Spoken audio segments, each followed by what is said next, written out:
Bismillahirrahmanirrahim. Assalamualaikum warahmatullahi wabarakatuh.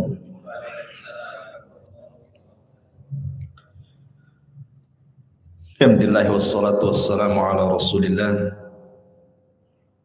wa ala alihi wa sahbihi wa mawalah wa la hawla wa la quwwata illa billahi wa ba'd. Alhamdulillah di malam hari ini balik kita bisa duduk di Masjid Al-Fajri, dan sebagaimana biasa kita lanjutkan kajian kita masih membahas qasasul anbiya, kisah-kisah para nabi. Dan malam ini kita akan mengkaji satu kisah yang menarik tentang kisah Nabi Allah Zakaria alaihi salatu wassalam. Saya tidak hendak mengkisahkan secara urut karena mungkin sebagian kita sering mendengar, tapi kita akan mengambil faedah dari ayat per ayat di dalam surah Al-Imran yang berkaitan dengan kisah ini. Kemudian kita lebarkan dengan ayat-ayat yang lainnya supaya kita bisa memetik bukan hanya pelajaran dari kisahnya, tetapi dari kalimat per kalimat di dalam Al-Quran. Ma'asyiral muslimin yang dimuliakan Allah Subhanahu wa ta'ala. Adapun kisah Nabi Allah Zakaria, Allah Subhanahu wa ta'ala sebutkan 8 kali di dalam Al-Quran di 4 surat. Pertama yang paling panjang adalah surah Al-Imran, kemudian surah Maryam. Ini 2 surat ini paling komplit menceritakan tentang kisah Zakaria. Kemudian ada tambahan dalam surah Al-An'am dan juga surah Al-Anbiya. Tapi kita akan fokus pada surah Al-Imran karena cukup lengkap kisah beliau dalam surah Al-Imran dan juga kita tambah dalam surah Maryam.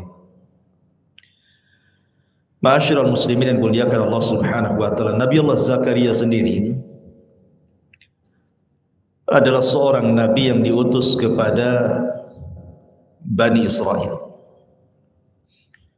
Nasabnya adalah Zakaria ibn Dan ibni Muslim ibni Saduq, dan kalau diurut ke atas itu sampai kepada Sulaiman ibn Daud. Artinya Zakaria ini turunan daripada Nabi Allah Daud alaihi salatu wassalam, dan kalau dirunut lagi ke atas maka dia adalah putra atau turunan Yahuda, putra Yakub alaihi salam, dan Yakub sendiri putra Ishak, dan Ishak adalah putra Ibrahim. Jadi jalurnya sampai kepada Ibrahim alaihi salatu wassalam. Dari sini kita tahu bahwa Nabi Zakaria adalah nabi dari nabi-nabi Bani Israel karena turunan Yakub. Yakub sendiri namanya Israel. Baik, ma'asyiral muslimin yang dimuliakan Allah Subhanahu wa ta'ala, di dalam Al-Quran memang tidak dijelaskan secara detail tentang dakwah beliau kepada Bani Israel, tetapi Al-Quran lebih memfokuskan kisah Nabi Allah Zakaria ini dikaitkan dengan kisah Maryam dan keluarga Imran. Jadi ini nanti kita akan fokuskan di sini karena mungkin beberapa kita sudah sering mendengar, jadi tidak perlu diulang-ulang kisahnya biar tidak bosan. Di dalam surah Al-Imran kita mulai dari ayat ke-37. A'udzubillahi minasyaitonirrajim, atau 35 sampai 41. A'udzu billahi minasyaitonir rajim. Bismillahirrahmanirrahim. Idz qalat imra'atu Imrana Rabbi inni nadhartu laka ma fi batni muharraran fataqabbal minni innaka antas samiul alim. Falamma wada'atha qalat rabbi inni wada'tuha untha wallahu a'lamu bima wada'at wa laysa dzakaru kal untha wa inni sammaituha Maryam wa inni u'idzuha bika wa dzurriyyataha minasyaitonir rajim. Ingatlah ketika istri Imran berkata, ya Tuhanku, sesungguhnya aku bernazar kepadamu apa yang di dalam janin yang akan kukandungku kelak menjadi hamba yang mengabdi kepadamu, maka terimalah nazar itu. Sungguh engkau maha mendengar lagi maha mengetahui. Maka ketika istri Imran melahirkannya, dia berkata, ya Tuhanku, aku telah melahirkan seorang anak perempuan. Padahal Allah lebih tahu apa yang dia lahirkan. Dan laki-laki tidak sama dengan perempuan, dan aku memberi nama Maryam, dan aku mohon perlindungan kepadamu untuknya dan anak cucunya dari gangguan syaitan yang terkutuk. Fataqabbalaha rabbuha biqabulin hasanin wa ambataha nabatan hasanan wa kaffalaha Zakaria. Kullama dakhala 'alaiha Zakaria al-mihrab wajada 'indaha rizqah. Qala ya Maryam, anna laki hadha? Qalat huwa min indillah innallaha yarzuqu may yasha' bighairi hisab.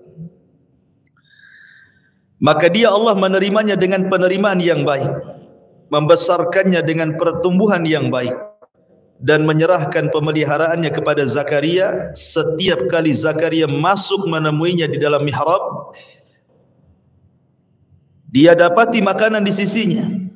Lalu dia berkata, wahai Maryam, dari mana ini engkau peroleh? Maka Maryam menjawab, itu semua datang dari Allah. Sesungguhnya Allah memberikan rizki kepada siapa yang dia kehendaki tanpa ada perhitungan. Ma'asyiral muslimin yang dimuliakan Allah Subhanahu wa taala. Kisah dalam surah Maryam ini berawal daripada kisah keluarga Imran. Dan Imran sendiri adalah orang saleh yang memimpin Baitul Maqdis ketika itu. Makanya namanya diabadikan dalam Al-Qur'an, bahkan dijadikan satu nama surat dalam Al-Qur'an. Surah Al-Imran. Ya. Lah ketika itu Imran memang tidak dikaruniai anak. Maksudnya anak laki-laki. Akhirnya kemudian istri Imran ini suatu ketika berjalan-jalan, disebutkan dalam kisah Israiliyat itu. Jadi dia melihat ada burung yang sedang memberi makan anak-anaknya. Terpikirlah ketika itu dia ingin punya anak laki-laki. Kemudian dia bernazar, kalau seandainya dia dianugerahi anak laki-laki, dia berjanji anak itu akan sepenuhnya diberikan kepada Baitul Maqdis untuk berkhidmat seumur hidupnya. Itu nazar dia. Lah nazarnya istri Imran ini dikabulkan oleh Allah Subhanahu wa taala. Masalahnya ternyata bayi yang dikandungnya bukan anak laki-laki, tetapi anak perempuan yang kemudian diberi nama Maryam. Makanya Allah Subhanahu wa taala di sini mengatakan tidak sama anak laki-laki dengan perempuan. Karena anak laki-laki kan lebih bebas dibandingkan anak perempuan. Lah ketika kemudian Imran meninggal, kemudian ibundanya karena sudah bernazar kalau dia punya anak dia harus menyerahkan ke Baitul Maqdis, maka dia pun dengan terpaksa menyerahkan ke Baitul Maqdis. Dan Nabiullah Zakaria akhirnya mengkafilnya. Lah disinilah kemudian tersebut nama Zakaria, karena Zakaria yang mengkafil atau yang memelihara Maryam. Baik, kita masuk pada faedah ayat per ayat atau kata per kata dalam surah Al-Imran di sini. Ma'asyiral muslimin yang dimuliakan Allah Subhanahu wa taala, dalam ayat ini keluarga Imran berdoa dengan dua doa. Doa yang pertama minta dianugerahi anak dengan bernazar. Bicara tentang nazar, nazar ini kalau tidak ada embel-embel, maka itu sangat dipuji. Seperti mamanya Anda mengatakan, lillahi alayya nadhrun, untukmu ya Rabb, aku bernazar, kalau aku punya uang, aku akan berinfak, memberi makan fuqara wal masakin, membangun masjid dan yang semacamnya. Itu baik, berpahala. Tetapi ada nazar yang sifatnya barter. Ini yang kemudian sebagian ulama memakruhkan dan sebagian lain mengharamkan. Seperti dengan mengatakan, kalau seandainya aku sembuh sakitku, maka aku akan bernazar memberi makan fuqara wal masakin. Kalau ibuku sembuh, maka aku akan hajikan dia. Kalau anakku lulus kuliah atau lulus SMA, maka aku akan memberi makan kepada anak-anak yatim. Itu namanya nazar muqayyad. Tidak boleh nazar seperti ini. Karena nazar seperti ini tidak keluar kecuali dari orang bakhil.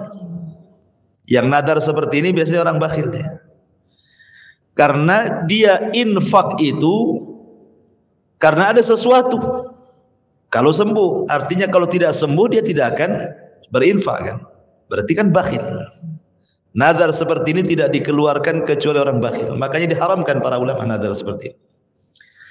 Tetapi kalau sudah terjadi, maka wajib melaksanakan nazarnya.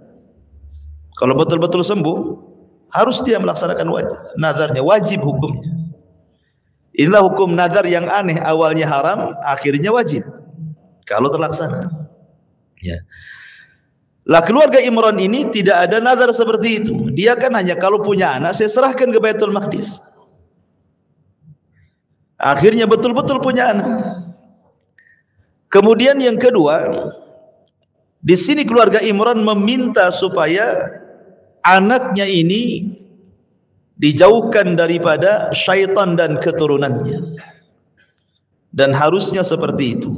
Setiap kita, kalau seandainya kita punya anak, maka minta kepada Allah Subhanahu wa taala agar dijauhkan dari syaitan. Makanya doa berhubungan itu yang diajarkan Nabi SAW adalah Allahumma jannibna syaitan wa jannibis syaitan ma razaqtana.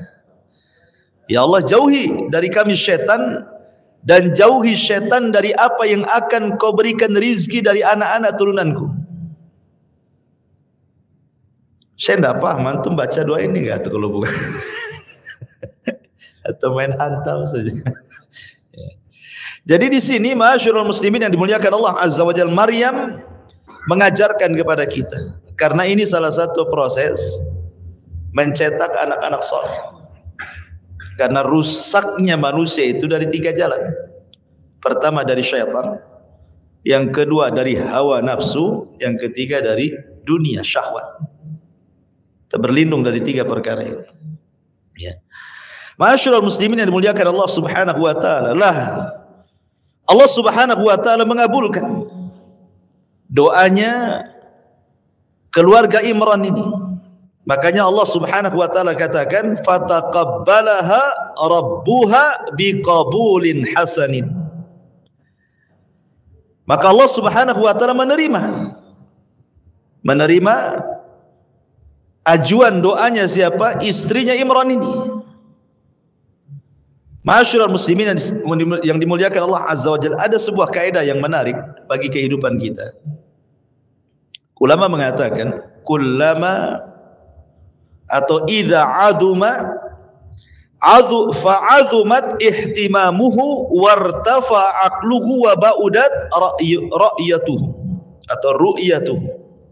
Jadi sebuah kaidah, setiap manusia itu tinggi, maka tinggi pula keinginannya. kemudian tinggi akalnya dan jauh cara memandangnya. Ini kaidah penting. Setiap orang itu ditinggikan oleh Allah Subhanahu wa taala derajatnya, maka semakin tinggilah keinginannya, tinggi pula akalnya, jauh pula cara memandangnya.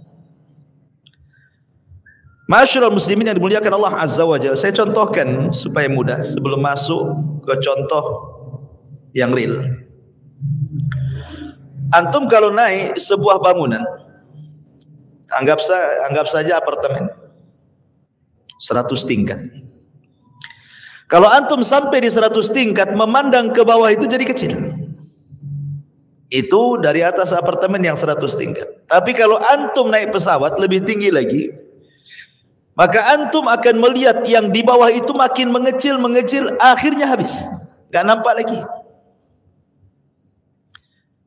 Kalau kita melihat para ulama dulu, orang-orang saleh dulu, kalau mereka masih hidup di zaman sekarang, para tabi'in, para tabi'ut tabi'in, para ulama salaf dulu, mungkin memandang kita ini seolah-olah kita ini bermain-main dengan akhirat. Seolah-olah kita ini banyak mengejar dunia dan bermain-main dengan akhirat. Karena kalau kita lihat ulama-ulama dulu, orang-orang soleh dulu, keinginan mereka kepada akhirat itu luar biasa, dan mereka memandang dunia itu kecil. Kalau saya analogikan, lihat semut, ada sekelompok semut, 100 semut namanya kan. Kemudian antum kasih 1 biji gula pasir, otomatis akan rebutan tuh, tarik sana tarik sini. Nabi SAW mengatakan, wallahi mad dunya fil akhirati illa mithlu ma yaj'alu ahadukum isba'ahu fil yammi falyanzur bima yarji. Kata Nabi SAW, demi Allah, permisalan dunia dengan akhirat ini seperti permisalan seseorang yang mencelupkan jari di lautan. Antum datang ke lautan naik sampan, antum celupkan jari ini, kemudian antum angkat. Kira-kira yang tersisa air lautan di jari antum itu kan setetes saja. Kan kalau antum celupkan begini nanti kan ada 1 tetes tuh di sini di ujung. Lah yang 1 tetes itulah yang menjadi rebutan 1 dunia. Inilah dunia, 1 tetes itu. Yang kemudian orang berebut dengan 1 tetes itu, ada yang mendolimi satu dengan yang lainnya. Ada yang sikut kanan, sikut kiri, ada yang berdusta, ada yang membunuh, dan begitu seterusnya hanya untuk mendapatkan 1 tetes itu. Artinya bahwa ngapain Anda mengejar 1 tetes sementara ada lautan yang luas di sana? Kok mengejar 1 tetes pula kan? 1 tetes itu di dunia, akhirat itu lautan gitu maksudnya. Lah para ulama itu kalau memandang kita seperti itu, kita mengejar 1 tetes sementara mereka mengejar lautan. Begitulah cara pandang mereka. Semakin mereka tinggi, maka memandang orang itu semakin kecil. Kita analogikan kepada kisah Maryam ini, kisah istrinya keluarga Imran ini. Istrinya Imran ini sebuah percontohan istri solehah. Kenapa? Karena istrinya Imran ini ingin mempunyai anak untuk dihidmatkan kepada Allah Subhanahu wa taala. Jadi cita-citanya tinggi. Kan semakin tinggi orang itu pasti keinginannya ingin tinggi, tapi maksudnya untuk akhirat. Ya. Makanya kemudian dia berdoa, semoga anak nanti kalau lahir itu betul-betul ditumbuhkan dengan anak yang baik. Kemudian minta dijauhkan daripada syaitan, karena memang anak itu diperuntukkan oleh keluarga Imran itu untuk berkhidmat di Baitul Maqdis. Jadi kalau Allah muliakan kita, tentu cita-cita antum kalau punya anak tirulah seperti keluarga Imran ini, maksudnya seperti itu. Ya, bagaimana keluarga Imran ini bercita-cita anaknya supaya anaknya menjadi anak yang besar yang khusus berkhidmat kepada Allah Subhanahu wa taala. Ma'asyiral muslimin yang dimuliakan Allah Subhanahu wa taala, ketika kemudian betul-betul lahir, Rupanya kan keinginan keluarga Imran berbeda, karena yang lahir perempuan. Dari sini menunjukkan bahwa laki-laki ataupun perempuan itu sudah kehendak Allah Subhanahu wa taala. Terkadang ada suami istri itu gontok-gontokan kan, belum punya anak sudah pokoknya saya mau anak laki-laki. Yang satunya enggak, mau anak perempuan. Lah yang menentukan perempuan laki-laki itu siapa? Allah, dan itu yang terbaik. Ya. Makanya kemudian Allah Subhanahu wa taala dengan hikmahnya tentu tidak mengabulkan nazarnya keluarga Imran itu karena sebuah hikmah. Ada hikmah di sana. Kenapa? Karena dengan lahirnya anak perempuan, kelak dari anak perempuan ini namanya Maryam akan lahir seorang nabi yang menutup seluruh nabi-nabi Bani Israel yang disebut dengan Isa bin Maryam. Itu nabi yang terakhir dari nabi-nabi Bani Israel. Ma'asyiral muslimin yang dimuliakan Allah Azza wa Jalla. Kemudian di sini Allah katakan wa kaffalaha Zakaria.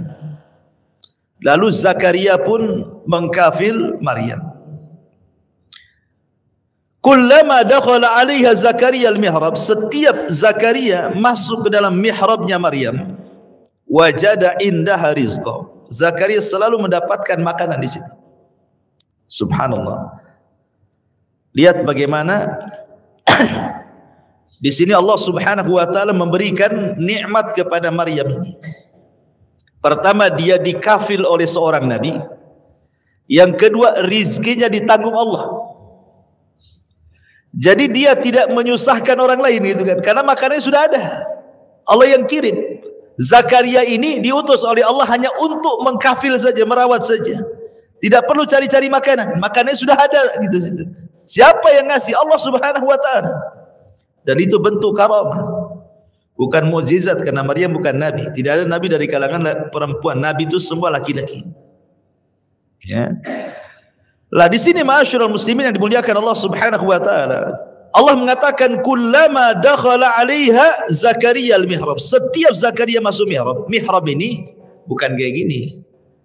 Ya. Ini orang Arab menyebutnya at-taq namanya. Kalau mihrab masjid ini. Maksud mihrab di sini artinya tempat ibadah. Jadi di Baitul Maqdis itu ada kamar khusus yang di situ digunakan untuk berkhalwat, beribadah khusus saja. Itulah disebut mihrab. Makanya saya anjurkan kalau antum di rumah itu buatlah satu tempat khusus, mungkin bahasa kitanya musola rumah.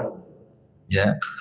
Digunakan antum untuk beribadah. Jadi jangan digeser-geser walaupun rumahnya kecil umpamanya, tidak punya ruangan, tidak punya kamar, tidak apa-apa, letakkan sajadah di situ, jangan dipindah-pindah. Ya. Jangan antum sholat ruang tamu nanti besok di dapur pula kan sajadahnya terbang kemana-mana gitu ya. Antum harus letakkan di situ. Anggaplah antum mihrab di sini. Dan mihrab itu bahasa Arab. Bahasa kitanya diambil dari haraba. Haraba itu artinya memerangi. Mihrab itu tempat memerangi. Bahasa kitanya. Apa yang diperangi? Yang diperangi syaitan. Yang diperangi hawa nafsu. Yang diperangi syahwat. Jadi fungsi mihrab dalam rumah itu maksudnya supaya kita ini suatu waktu kita tinggalkan semua dunia, kita tinggalkan hawa nafsu, kita tinggalkan syaitan, betul-betul fokus kepada Allah Subhanahu wa taala. Karena antum kan sholat tidak di masjid, tidak mesti di masjid kecuali sholat 5 waktu. Tahajud antum bisa di situ. Ya, sholat duha antum bisa di situ. Jadi ada waktu-waktu khusus itu antum tinggalkan dunia, hadapkan kepada Allah Subhanahu wa taala. Lah itu maksud mihrab di sini. Adapun mihrab yang kita kenal setiap masjid ini ada mihrab ini kan dulu sejarahnya pada Khalifah Umayyah. Jadi ketika khalifahnya Al-Walid ibn Abdul Malik, Al-Walid ibn Abdul Malik itu khalifah umumnya. Jadi di Madinah itu yang jadi gubernur adalah Umar bin Abdul Aziz. Umar bin Abdul Aziz belum jadi khalifah, masih jadi gubernur di Madinah. Nah, ada yang mengatakan Umar bin Abdul Aziz inilah yang pertama kali membuat mihrab, maksudnya tok masjid kayak gini, maju ke depan kan. Ada yang mengatakan seperti itu, membuat mihrab di Masjid Nabawi. Ya. Faedahnya tentunya ya untuk meletakkan imam, kemudian juga meluruskan shaf, kemudian biasanya untuk menandai kiblat. Ya kan, kalau kotak saja masjid, orang masuk ke masjid bingung kiblatnya mana kan itu. Tapi kalau nampak mihrab, oh disitulah kiblatnya. Nah, itu mungkin faedahnya ke sana gitu ya. Ya, tetapi yang dimaksud mihrab di sini bukan mihrab ini. Maksudnya mihrab Maryam ini maksudnya ruangan khusus di Baitul Maqdis di mana Maryam itu tidak pernah keluar dari situ. Ruku, sujud, berdoa kepada Allah Azza wa Jalla, dan rizkinya sudah ada, Allah yang kasih. Ya. Jadi Zakaria ini apabila masuk mihrabnya Maryam, dia kaget. Kok sudah ada makanan di situ? Ada yang mengatakan, ahli tafsir mengatakan makanan yang dimaksud dalam ayat ini artinya rizki di sini artinya buah-buahan. Dan anehnya lagi Zakaria ini kalau melihat buah-buahan itu, buah-buahan yang tidak ada di musim panas ada pula, buah-buahan yang tidak ada di musim dingin ada pula dia.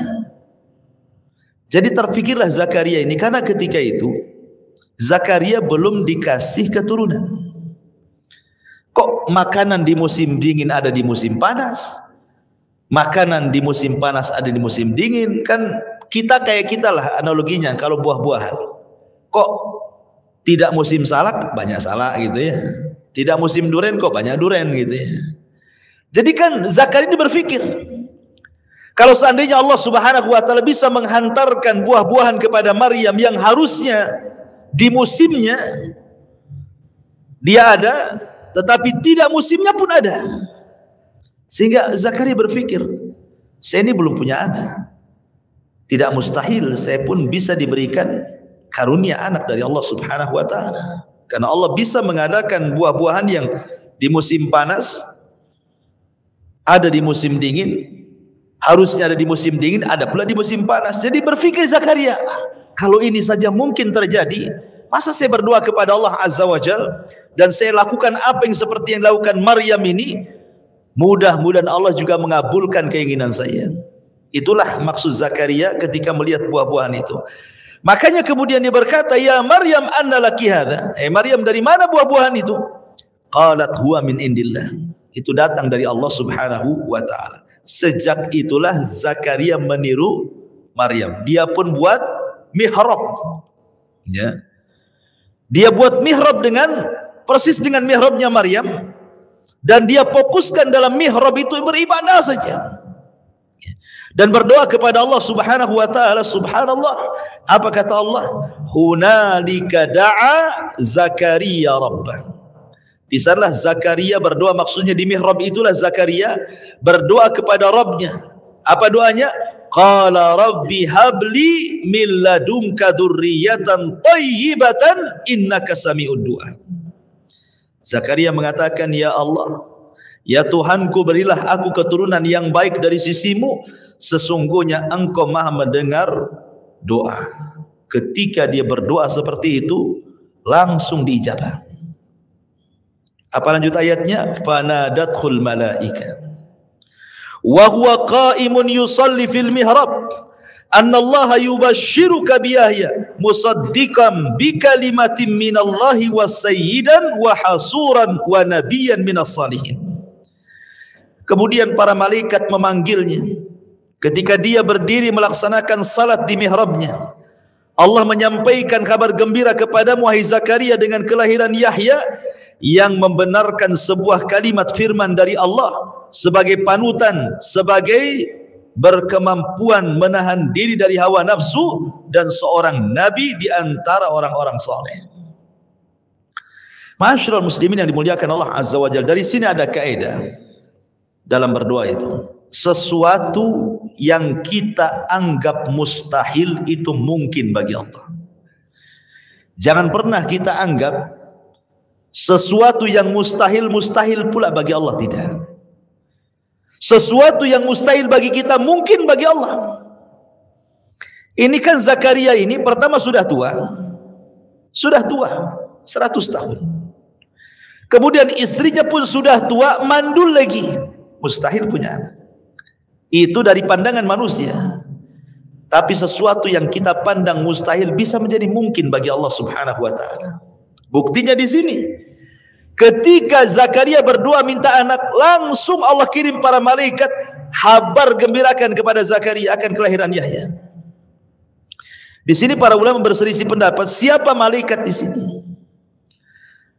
Al-Imam Ibnu Jarir At-Tabari mengatakan bahwa dimaksud malaikat di sini artinya Allah mengutus Jibril memberitahu Zakaria.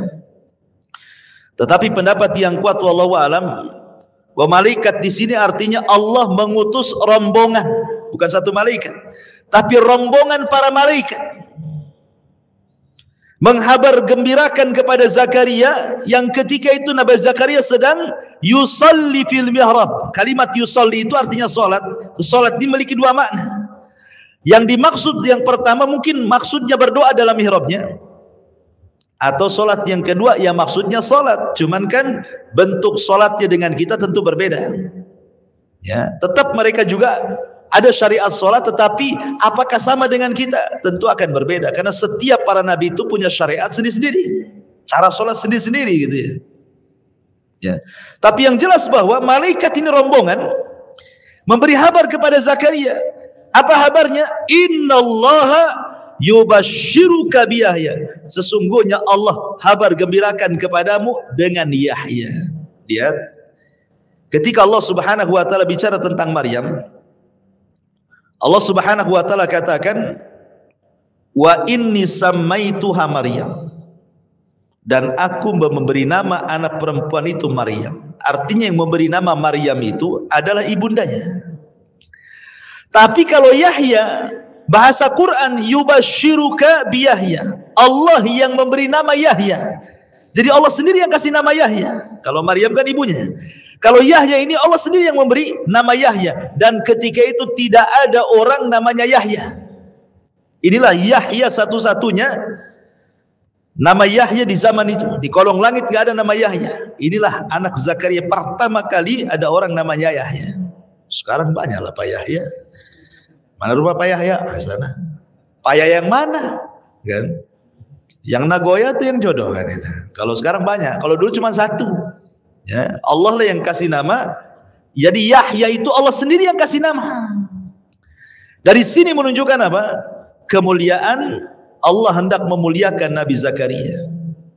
Faedahnya adalah kenapa kemudian Allah sampai mengutus banyak malaikat rombongan untuk memberi kabar gembira kepada Yahya? Pertama, menghilangkan keputusasaan Nabi Zakaria. Karena sudah lama menikah, tidak punya anak. Ya. Kalau satu malaikat saja nggak yakin. Tapi kalau rombongan para malaikat kan yakin bahwa ini memang dikabulkan oleh Allah Subhanahu wa taala. Ini satu. Kemudian yang kedua, Allah hendak memuliakan Zakaria dan juga istrinya. Bahwa dua manusia ini dianggap mulia di hadapan Allah Subhanahu wa taala. Makanya betul-betul kemudian Allah Subhanahu wa taala ijabah doa Nabi Zakaria dan istrinya. Ma'asyiral muslimin yang dimuliakan Allah Subhanahu wa taala. Terkadang begini ikhwan, sedikit saya kasih faedah. Ada orang yang kemudian putus asa. Suami istri sudah menikah 40 tahun, 50 tahun, tidak kunjung dikasih anak. Padahal kita tahu bahwa faedah punya anak itu banyak sekali. Ya kan, faedahnya kan banyak sekali. Selain daripada nanti kalau anak ini besar, ada hubung kait dengan orang tuanya, silaturahim, kemudian mendoakan orang tuanya, birrul walidain kepada orang tuanya, kemudian juga kalau orang tuanya sudah tua, dia bisa merawatnya, mendoakannya, bahkan ketika mati pun anak bisa mendoakan orang tuanya. Kan banyak tuh faedah-faedah kalau orang punya anak tuh. Ya. Makanya kemudian banyak orang yang putus asa ketika Allah tidak karuniakan anak. Sudah ke dokter sana, ke dokter sini, sinse sana, sinse sini, minum obat ini, obat itu, tak kunjung pula dia punya anak. Bahkan sudah poligami pun tak punya anak juga. Ya. Sebenarnya ikhwatu fiddin muliakan Allah Azza wa Jalla. Allah mengatakan dalam Al-Quran surah Asy-Syura, ya, lillahi mulkus samawati wal ardh yakhluqu ma yasha yahabu liman yasha inathan wa yahabu liman yasha dzukura. Bagi Allah lah kepunyaan langit dan bumi. Dia menciptakan sesuai dengan kehendaknya. Terkadang Allah memberikan kepada manusia anak perempuan. Terkadang Allah Subhanahu wa taala memberikan kepada manusia anak laki-laki. Tetapi Allah mengatakan wa yaj'alu may yasha' aqiman. Di ujung ayat Allah mengatakan terkadang Allah dengan kehendaknya menjadikan orang itu mandul. Innahu alimun qadir. Tentu Allah Maha mengetahui. Artinya bahwa mandul itu bukan sebuah aib. Karena itu kehendak Allah kan? Itu kehendak Allah Subhanahu wa taala. Bahkan para ulama mengatakan, kenapa kemudian Allah Subhanahu wa taala mentakdirkan ada orang yang mandul tidak punya anak? Apa hikmahnya? Yang pertama, terkadang Allah Subhanahu wa taala dengan qada dan qadarnya menjadikan orang itu tidak punya anak itu sengaja untuk menguji manusia. Jadi Allah Subhanahu wa taala menguji manusia. Apakah dia menerima dengan keputusan Allah ataukah tidak menerima dengan keputusan Allah? Artinya diuji keimanannya itu. Diuji keimanannya. Dan ujian itu hakikatnya adalah mengangkat derajat. Ya, sengaja Allah hendak mengangkat derajat dengan memberikan, dengan tidak memberikan anak itu. Dengan cara apa? Diperbanyak ujiannya supaya dia bisa sabar atau tidak. Itu kan hikmahnya di situ sebenarnya kan. Yang kedua, kata para ulama, bahwa terkadang Allah Subhanahu wa taala sedang memberikan takdir terbaik kepada dia. Boleh jadi kalau seandainya Allah takdirkan dia punya anak, bisa saja anaknya jahat, anaknya durhaka, anaknya kurang ajar kepada orang tua. Daripada punya anak seperti itu, lebih baik tidak dikasih. Karena betapa banyak orang-orang tua yang punya anak kemudian durhaka.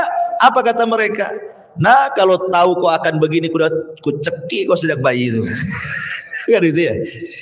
Aku injaklah kepala biar mati kan itu. Ada tuh orang tua kayak diuji seperti itu. Ya. Jadi ambil hikmahnya gitu ya. Boleh jadi kalau Allah Subhanahu wa taala memberi anak itu nanti dia jahat. Ingat kisah Nabi Khidir. Ketika dia membunuh seorang anak kecil kan. Kemudian ditakwilkan kepada Nabi Musa alaihi salam, kalau aku tidak bunuh, dia akan kurang ajar sama orang tuanya. Itu tentu Nabi, dia dapat wahyu. Antum pula jangan bunuh-bunuh anak orang. Kenapa tuh bunuh? Itu nampak atau mukanya seram, udah gede durhaka ini kurang ajar. Bukan, ini kan Nabi Khidir Nabi. Dia tahu kan itu dari wahyu, kita tidak tahu. Ya. Artinya bahwa itu juga salah satu hikmahnya kenapa Allah Subhanahu wa taala tidak berikan seseorang itu keturunan dan sengaja dibuat mandul. Kesana kemari juga sudah berusaha sebagai ikhtiar, tapi Allah juga terkadang tidak kasih. Ya. Atau boleh juga kata para ulama, Allah Subhanahu wa taala sedang menguji kesabarannya. Ketika orang itu makin sabar dengan tidak punya keturunan, kita tahu bahwa ada surga itu tidak bisa diraih dengan sholat. Tidak bisa diraih dengan puasa, tidak bisa dengan zakat, dengan haji. Ada surga itu yang hanya bisa diraih dengan sabar. Kenapa? Karena sabar itu pahalanya tak berbilang. Allah mengatakan, innama yuwaffas sabiruna ajrahum bighairi hisab. Kami cukupkan pahala orang-orang yang sabar itu tanpa batas. Ya kan? Ma'asyiral muslimin yang dimuliakan Allah Subhanahu wa taala. Itu diantara hikmah-hikmah yang disebutkan oleh para ulama. Tetapi bagaimanapun jangan pernah putus asa, karena di sini Nabiullah Zakaria sudah mencontohkan kepada kita. Usia dia sudah 100 tahun, istrinya 90 tahun, mandul lagi, tetapi tidak ada yang mustahil bagi Allah Subhanahu wa taala. Buktinya Allah kabulkan. Dan Al-Qur'an ini kaedahnya adalah bukan karena sebab turunnya ayat, tapi karena umumnya lafaz. Ya, itu kaidah Quran tuh. Al-ibratu bi umumil lafzi la bi khususis sabab. Ibrah dalam Al-Quran itu karena keumuman lafaz Quran, bukan karena sebab turun. Memang sebabnya di cerita Zakaria. Tapi ayat-ayat ini pelajaran bagi kita. Ya. Artinya bukan Zakaria saja, kita pun bisa gitu maksudnya. Lah kalau Zakaria bisa, jangan kita katakan itu kan nabi wajar. Enggak. Sebab turun ayat ini memang cerita Zakaria, tapi ayat-ayat Al-Quran itu sebuah pelajaran bagi umat Islam bahwa kita bisa meniru Zakaria. Karena juga banyak kok kenyataan sudah 40 tahun saya itu punya ustadz di pesantren itu 40 tahun menikah tidak punya anak, sekali punya anak beranak terus. Masya Allah, udah 40 tahun dia sabar. Sekali beranak, tahunnya depannya beranak lagi. Ya itu memang karunia dari Allah. Allah hendak menguji kesabaran dia. Ya. Ma'asyiral muslimin yang dimuliakan Allah Subhanahu wa taala. Di sini Nabi Zakaria akhirnya betul-betul diberikan karuniai oleh Allah Subhanahu wa taala putra namanya Yahya, dan subhanallah. Yahya ini Allah Subhanahu wa taala berikan 4 sifat. 4 sifat yang luar biasa. Mintalah kepada Allah agar kita diberikan oleh Allah anak yang memiliki sifat-sifat yang baik seperti Yahya alaihi salam. Apa sifat yang pertama? Di sini Allah mengatakan yubasyiruka bi Yahya musaddiqan bi kalimatin minallah. Ini yang pertama. Musaddiqan, membenarkan. Bi kalimatin minallah, dengan kalimat dari Allah. Maksud kalimat dari Allah apa? Maksudnya Isa. Kalimat dari Allah itu artinya kun fayakun, itu artinya. Jadi Yahya ini kelak akan membenarkan kenabian Isa. Dialah yang pertama kali membenarkan kenabian Isa. Karena Isa ini kelak akan diutus dan didustakan Bani Israel. Yang pertama kali membenarkan adalah Yahya. Nabi Yahya pertama kali membenarkan Isa bin Maryam. Ketika manusia mendustakan Isa, maka dia orang yang pertama kali membenarkan. Artinya di sini Yahya lebih duluan lahir daripada Isa. Yahya dulu baru Isa. Ya, karena di sini dia membenarkan dengan kalimat Allah, maksudnya Isa bin Maryam. Kenapa di sini kalimat minallah, kalimat dari Allah Subhanahu wa taala, artinya kun fayakun. Lah bukankah kita juga diciptakan oleh Allah Azza wa Jalla dengan kun fayakun? Iya, bedanya kita dengan Isa. Kalau kita diciptakan oleh dengan kun fayakun dengan sebab. Kalau Isa diciptakan dengan kun fayakun tanpa sebab. Itu bedanya di sini. Ya. Sebab kita diciptakan dengan kun fayakun karena ada sebab, ada ibu, ada bapa. Itu sebab kita lahir. Kemudian Allah Subhanahu wa taala katakan kun fayakun. Tapi kalau Isa tidak ada sebab, karena dia tidak ada bapaknya. Ya. Seorang wanita tidak mungkin mengandung kalau dia tidak disentuh laki-laki, mustahil. Bagaimana caranya dia mengandung? Ya. Tapi kalau umpamanya suami istri kemudian dinyatakan dia mandul, bisa saja dia berobat ke sana, berobat ke sini, berobat ke sana, akhirnya tidak mandul lagi, punya anak. Tapi kalau seorang gadis tidak pernah disentuh laki-laki, datang ke dokter, dok, tolong saya pengen punya bayi. Dokter mana yang bisa mengabulkan? Kecuali dikawini sama dokter. Kan gitu ya. Artinya bahwa kalau suami istri kan ada sebabnya, kan gitu ya. Nah, kalau ini seorang wanita pengen punya anak, kalau nggak kawin, nggak menikah, ya nggak mungkin punya anak, mustahil. Itulah bedanya kita dengan Isa. Makanya di sini sifat yang pertama bi kalimatin minallah. Artinya di sini bahwa ini yang ditirunya adalah qudwah bagi kita. Bagaimana Yahya akan menjadi orang yang pertama membenarkan Isa dan kenabiannya serta kerasulannya tanpa ada keraguan. Maka ini kita mengingatkan kepada kisah siapa? Abu Bakar dan Khadijah. Ketika keduanya melihat kenabian Nabi kita Muhammad SAW, maka Abu Bakar orang yang pertama kali membenarkan Rasul tanpa ada keraguan, seperti Yahya membenarkan Isa tanpa ada keraguan. Begitu juga Khadijah. Makanya kenapa Nabi SAW mengajarkan doa, Allahumma arinal haqqa haqqan warzuqna tiba'ah. Wa arinal batila batilan warzuqna tinabah.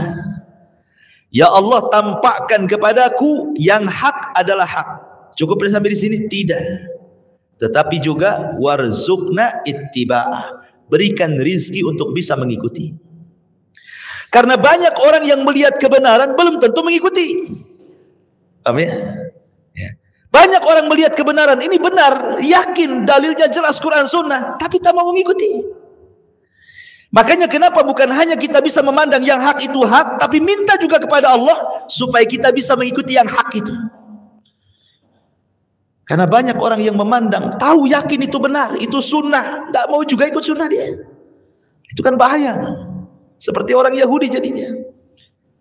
Sudah tahu bahwa di kitab-kitab mereka bahwa Nabi yang akan lahir muncul di akhir zaman itu namanya Ahmad dengan sifat-sifatnya, dan ketika mereka melihat Rasul ternyata tidak mengikuti. Itulah jangan seperti Yahudi. Dan kebanyakan di antara kita ada yang seperti itu. Sudah tahu ini tauhid, sudah tahu ini sunnah, masih juga kemudian menyelisihi tauhid dan sunnah. Padahal tahu itu benar. Nah, ini faedahnya di sini. Ma'asyiral muslimin yang dimuliakan Allah Azza wa Jalla, ini sifat yang pertama. Sifat yang kedua, wasayyidan. Dan Yahya adalah seorang sayyid, seorang pemimpin. Sayyid itu artinya pemimpin. Dan kalimat sayyid itu adalah sifat daripada sifat-sifat Allah. Sayyid itu adalah sifat dari sifat-sifat Allah, karena ada hadis dari Abi Hurairah radhiyallahu anhu. Ketika Nabi sallallahu alaihi wasallam dari Hasan ibn Ali radhiyallahu anhuma,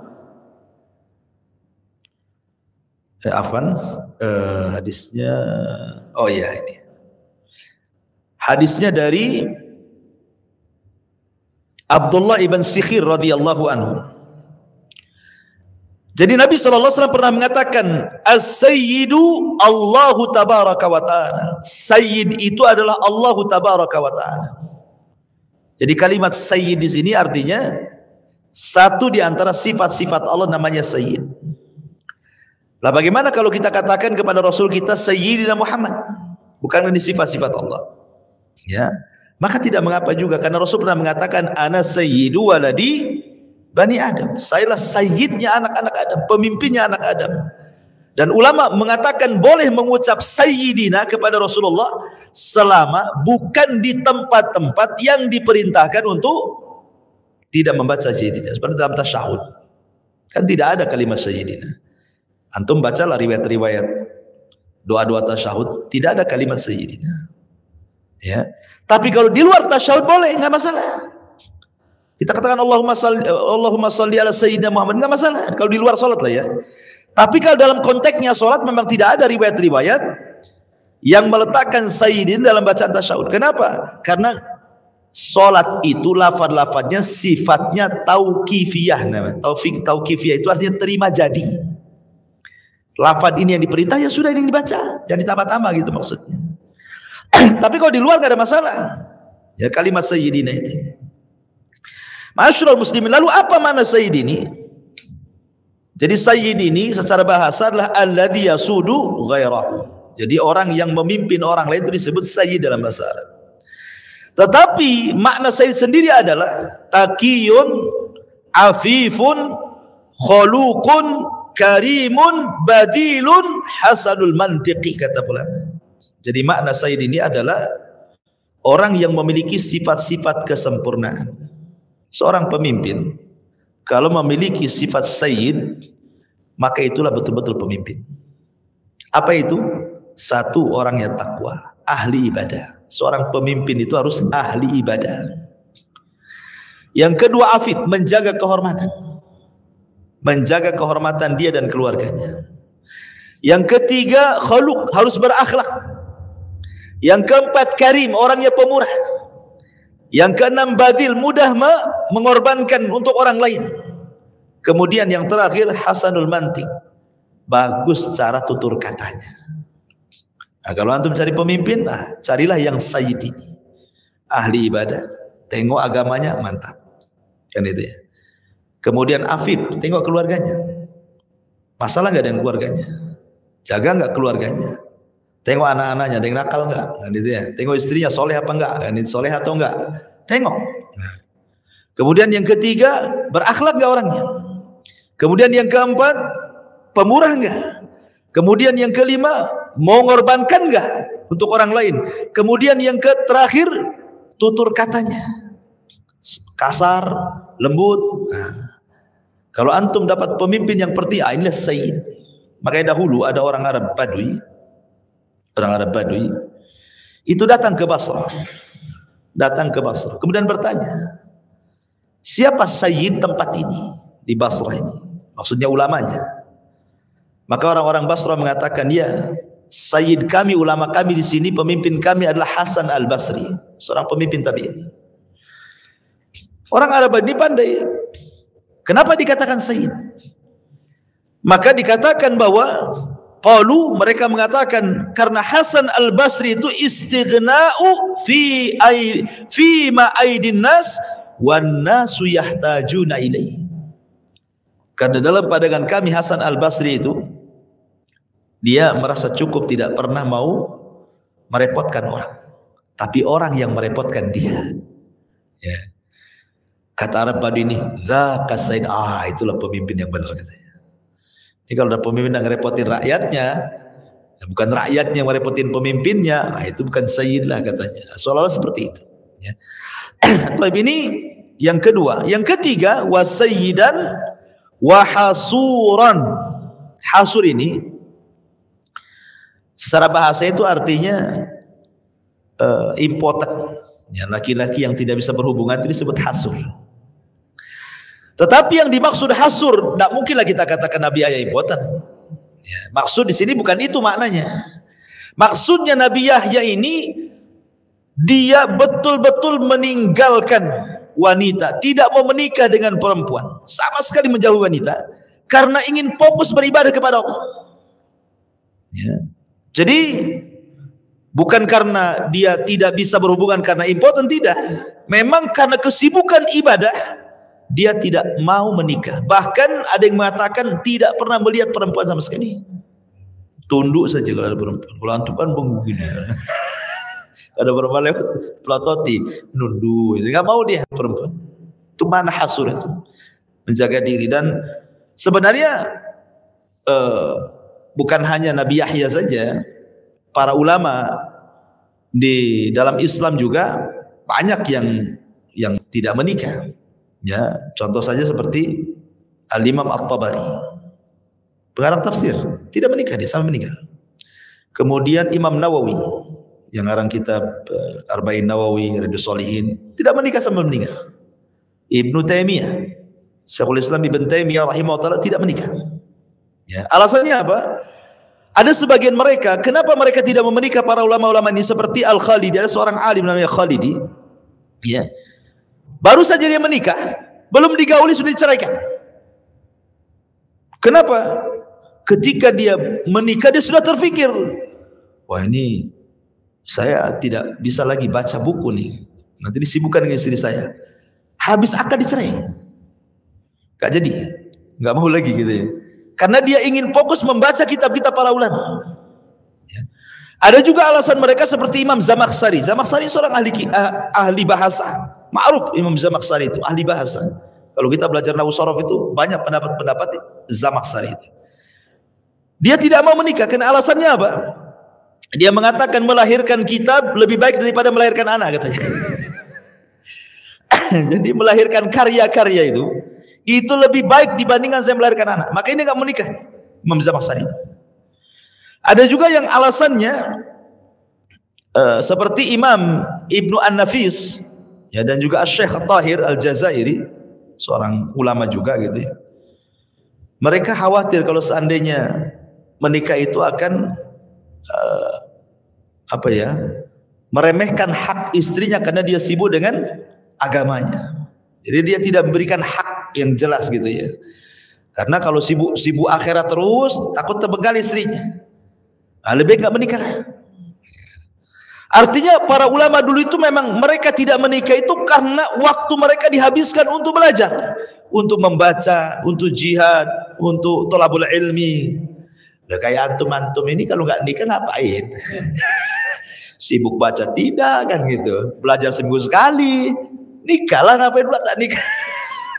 Maksudnya kalau antum kayak para ulama gitu ya, memang luar biasa mereka kan waktu-waktunya mutolaah gitu ya. Ya wajar mereka terlupakan menikah. Bukan berarti kemudian mereka ingin meniru para pendeta, tidak. Karena dalam Islam juga ada hadis yang ada istilah la ruhbaniyata fil Islam. Tidak ada ruhbaniyah dalam Islam. Artinya tidak ada sistem kependetaan dalam Islam yang tidak menikah, nggak ada dalam Islam. Cuman bukan berarti kemudian bertentangan dengan apa yang dilakukan para ulama, tidak. Karena kayak Ibnu Taimiyah itu kan luar biasa itu. Dihabiskan tuh jihad untuk berkarya, mengajar, bolak-balik masuk penjara kan. Nggak sempat kepikiran menikah sampai meninggal. Dan karyanya siapa yang bisa menandingi karya beliau sampai ini nggak ada.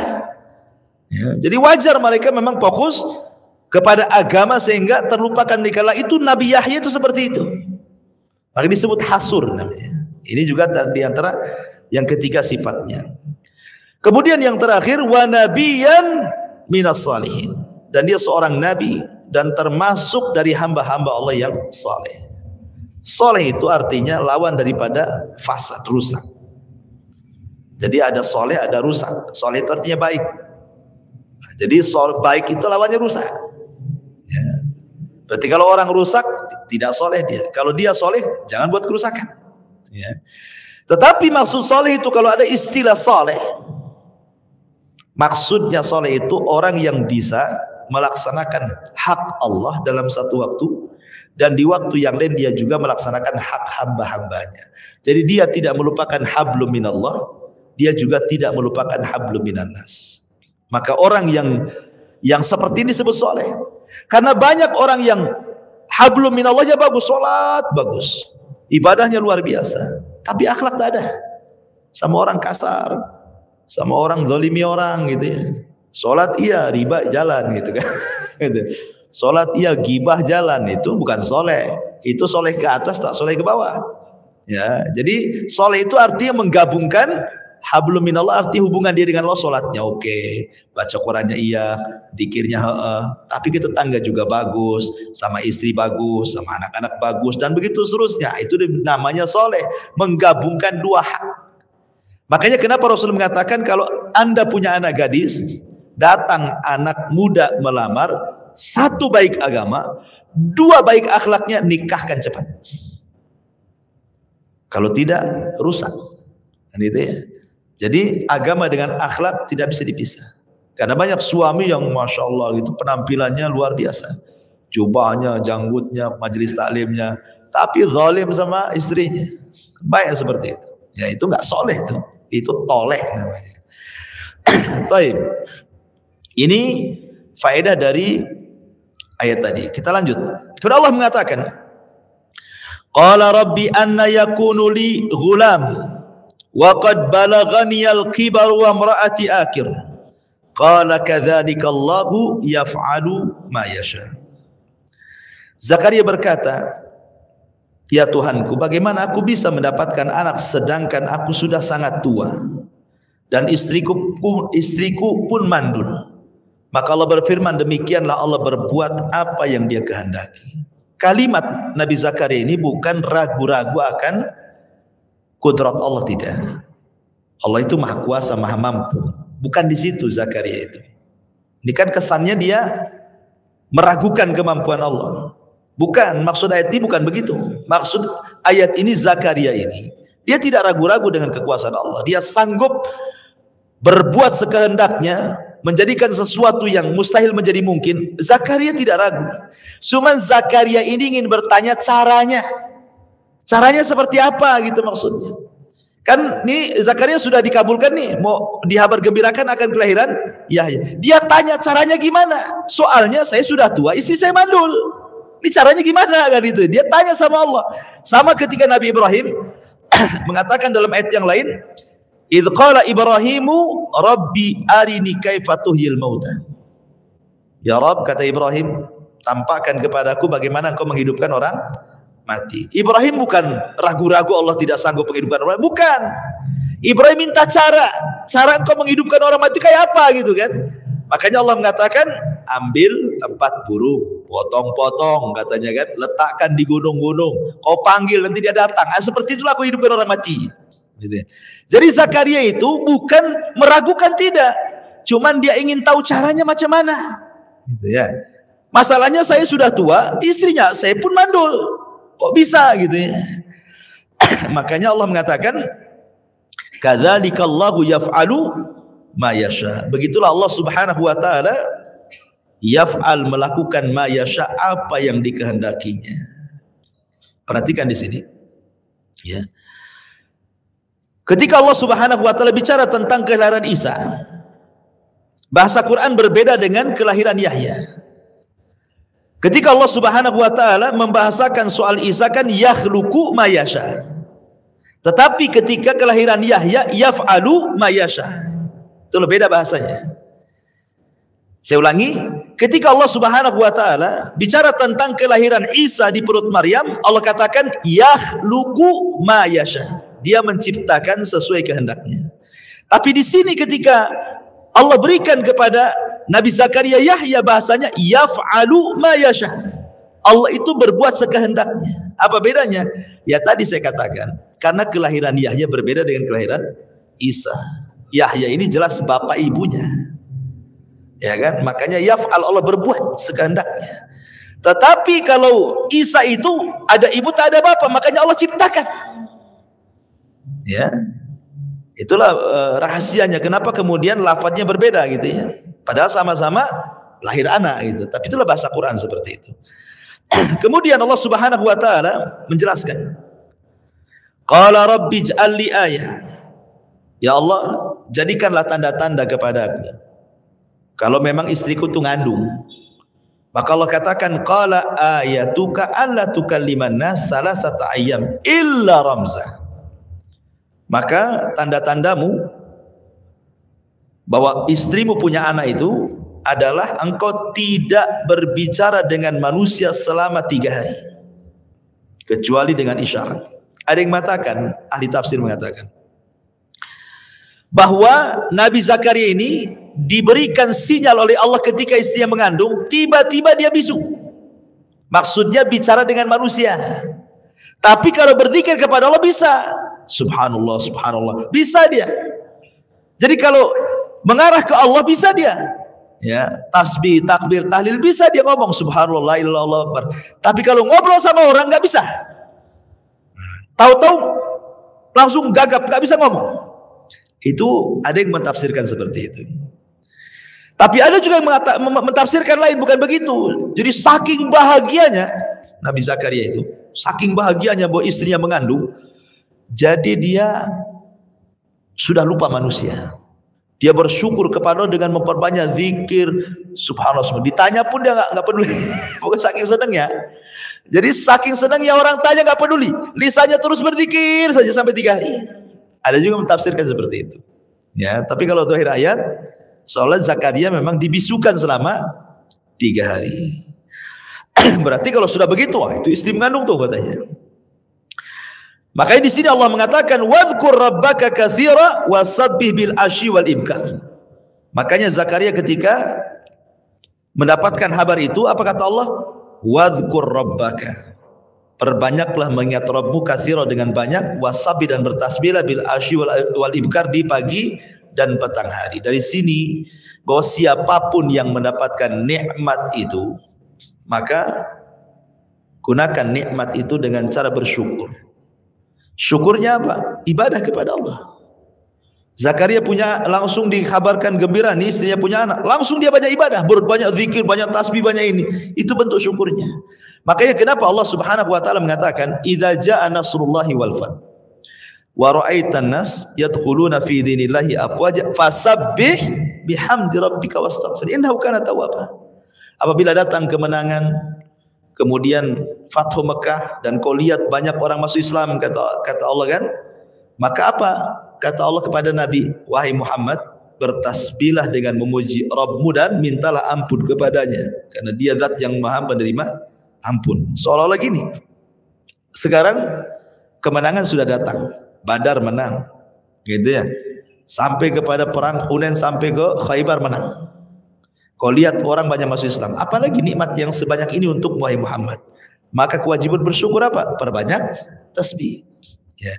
Sama dengan kalimat li'ila fi Quraisyin ila fihim rihlatash syita'i was-sayf falyabudu rabb hadzal bait alladzi at'amahum min ju'in wa amanahum min khauf.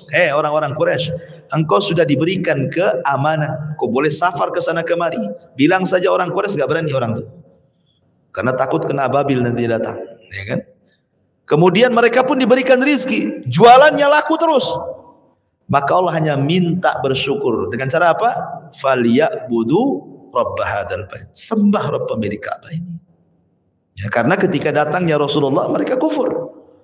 Nah, maka kewajiban kita ikhwan, bahwa apabila kita mendapatkan nikmat dari Allah, maka lakukan 3 rukun syukur.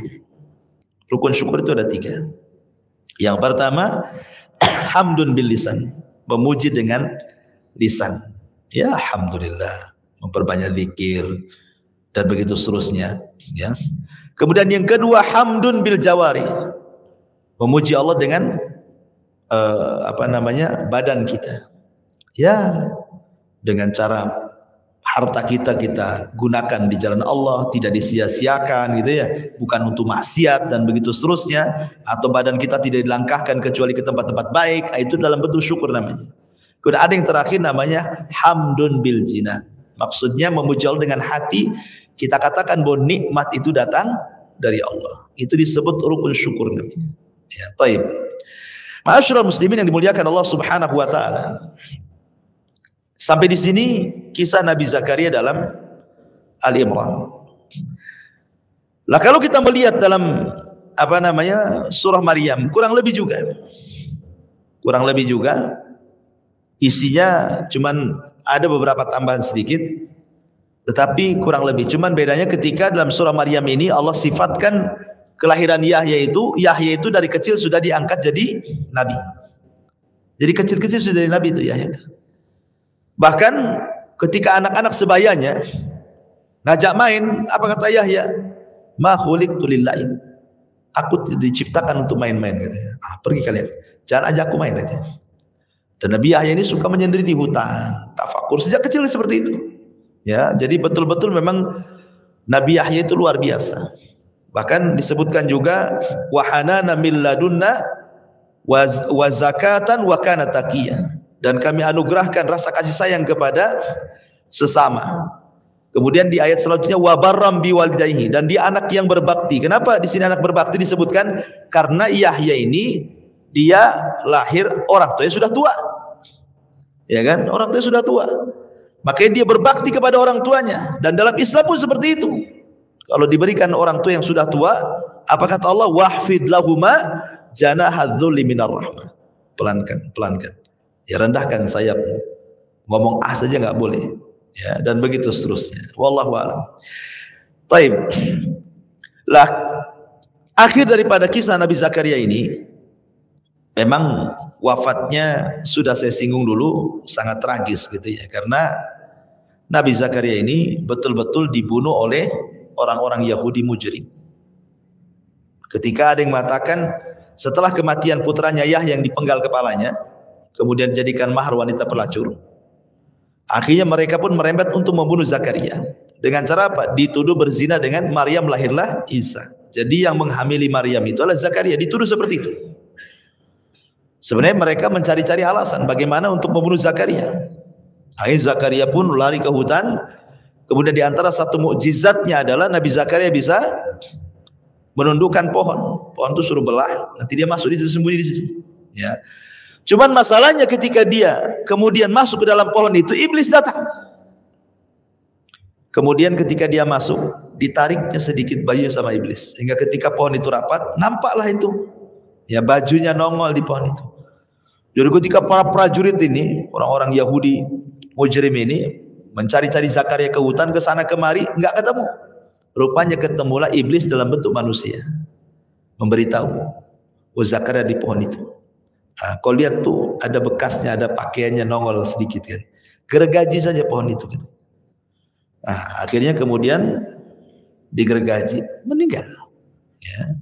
Makanya Allah Subhanahu wa taala ketika bicara tentang orang-orang Yahudi, apa katanya? Kata Allah, afakullama ja'akum rasulun bima la tahwa anfusukum mustakbartum fa fariqan kadzabtum wa fariqan taqtulun. Apakah setiap datang seorang nabi kepada kalian, kalian tidak setuju dengan hawa nafsu? Sebagian kalian mendustakan, bahkan sebagian kalian membunuh. Nah, jadi sifatnya orang Yahudi itu dari dulu memang membunuh para nabi. Bahkan bukan hanya para nabi sebelum Rasulullah, kejadian kepada Rasul pun berkali-kali mau dibunuh. Ingat perang Bani Nadir. Apa penyebabnya? Karena Rasul mau dihantam kepalanya dengan batu. Jadi Rasul itu mau rapat di sebuah rumah yang Yahudi. Jadi para pembesan ini udah rapat sebelumnya. Nanti nih kalau Muhammad sampai di sini, satu orang naik ke atap katanya, bawa batu. Nanti Rasulullah pukulkan dari atas batu itu. Tapi Jibril keburu datang. Rasul tidak sampai sempat ke tempat itu, balik lagi malah bawa pasukan. Kemudian terjadilah perang Bani Nadir. Dan mau diracun. Ketika perang Khaybar diracun sama siapa? Zainab bintul Haris. Kemudian disihir Labid ibn A'sam. Ya. Jadi upaya-upaya pembunuhan kepada Nabi SAW orang-orang Yahudi ini sudah berkali-kali. Ya, intinya bahwa sifatnya orang Yahudi dari dulu seperti itu. Fariqan kadzabtum wa fariqan taqtulun. Tapi ini saja ya, kita ambil faedah dari ayat saja ya. Sebab kalau kita kisahkan secara runut memang sering didengar, bosan juga. Tapi mungkin yang bisa sampaikan. Subhanallahi wa bihamdika asyhadu an la ilaha illa anta astaghfiruka wa atubu ilaik. Allah ta'ala. Assalamualaikum warahmatullahi wabarakatuh.